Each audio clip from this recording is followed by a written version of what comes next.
Atingide Agida Live olwale nsikanya omuntu awangudde akalulu gale tebasuubira sebamanya go gwani nze nakisuubirirawo nga sinagamba manya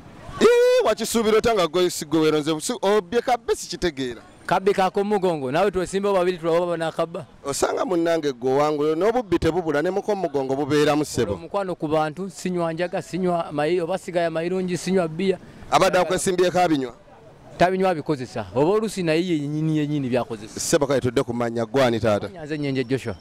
oli mwana muzaale wa kuno ndi musajja mubogo okitegedde oli muzukulu wa Kayire mugulu ono no musajja wamanyi kati bannakiwaatule nga gwe balonze ne bakwesiga bo bakitegeereddewo kubanga nze nganze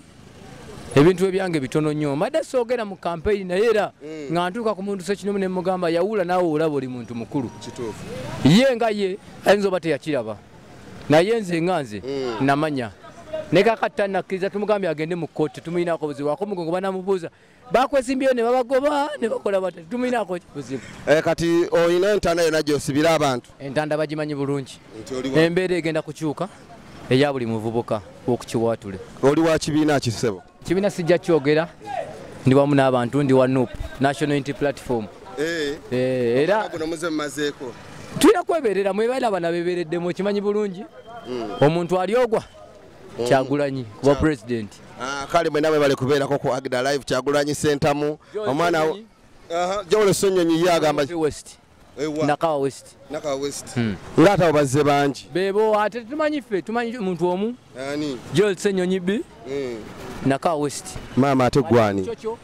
naye temumwera bamta Nakaje Evelyn okola ngani obudde buno nze mbadde managing campaigning wa Nyenje Joshua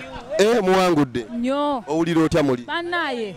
very excited ndi musanyufu nnyo n'ekipande saagala kinve ne maaso ekya Nyenje Joshua Kiwaatule Central Zone mwebale nnyo aseba ate gwe nawe tukulabyeko nga weetalanga okiri bubiggwanisebo ayenzewe omuwaati vice w'Ekiwaatule Central Zone abavubuka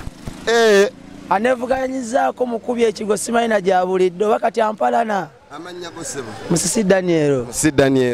omanyiddwa nnyo ng'omuvubuka omuyayayo n'okwasaganya otya abantu abakutaddemu obwesigwa ne bakwasa ekintu kino obuyaye bwe buliwa mbumbumbu embiwulire eyo yakola atya omuyaye abeera kale nze bagamba oyo musisi muyaye omuvubuka anyirira bwati ndi smart ng'obuyaye mbukolawa omuvubuka avuga zitaxi bayapala namuwalanyi mpozi naye abawagizi bange tebanvuddeemu sebo oli wa kibiina ki mu byobufuzi ebizze ndi wa people power kibiina ndi wa NUP kigwa kitya buli omu ayogera NUP National Unity Platform oli w'amaanyi ani abakulira awo omubanda waffe omu bwatyo wa Kabaka amwe bali mwena kubeerako Agida Live mweyongere okusubscribinga n'okulayikinga amawulire ago muli b'amaanyi nnyo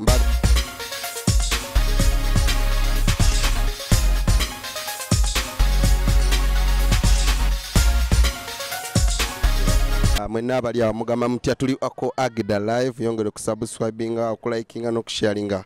egana amawulire amasufu okuva eggomba ewaffe eno ye TV online TV esoose nga tuvira ddala eggomba omukulu nsava ssebe Kiwaatule nkutumiddeko ne ntumirako ne